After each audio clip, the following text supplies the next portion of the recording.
Alors le déchet n'est plus un déchet ultime, maintenant c'est un déchet recyclable, c'est-à-dire qu'il le resserre en matière première, notamment pour le verre par exemple, pour les journaux, les plastiques, voire même dans le cadre de l'incinération pour produire de l'énergie électrique ou de la vapeur qui permettent de chauffer des immeubles par exemple. C'est une nouvelle vie du déchet.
Prévenir les associations ou les structures comme les nôtres, les entreprises, afin d'éviter de faire du dépôt sauvage et aussi surtout pour valoriser le déchet, qui n'est plus un déchet en fin de compte, qui devient une matière première.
Oui, c'est important. On transmet ça aux enfants pour pouvoir effectivement leur dire voilà ce que ça engendre, le fait de trier.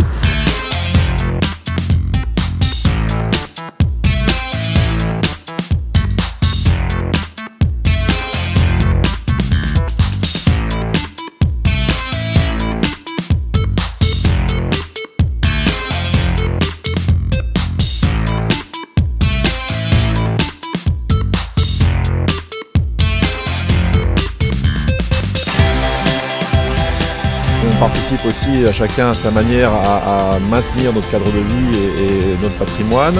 Et puis une volonté de toujours sensibiliser nos habitants parce que le travail n'est jamais terminé.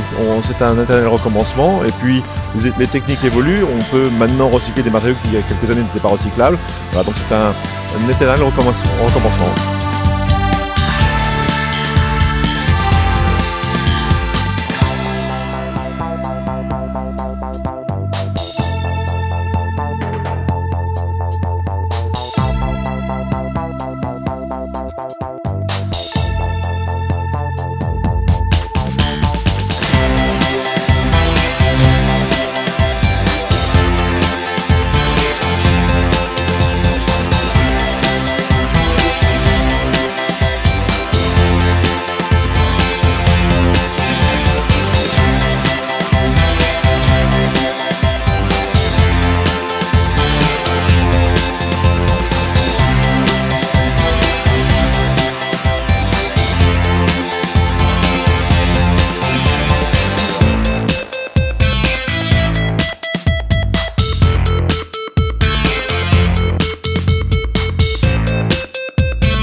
Au terme de cette visite, il a tout lieu de dire que le déchet prend de la hauteur et cela force le respect. Oui, respect vis-à-vis d'une substance naguère considérée simplement comme une ordure en bout de chaîne. Désormais, le déchet est une matière première qui, autant qu'il garantit les emplois pour sa collecte, en crée davantage pour le recyclage. Un processus qui, par-delà le gain économique, préserve en même temps la nature, pourvu que chacun y mette également un peu de bon sens, pourquoi pas une attitude citoyenne, voire civique, dans le tri ménager.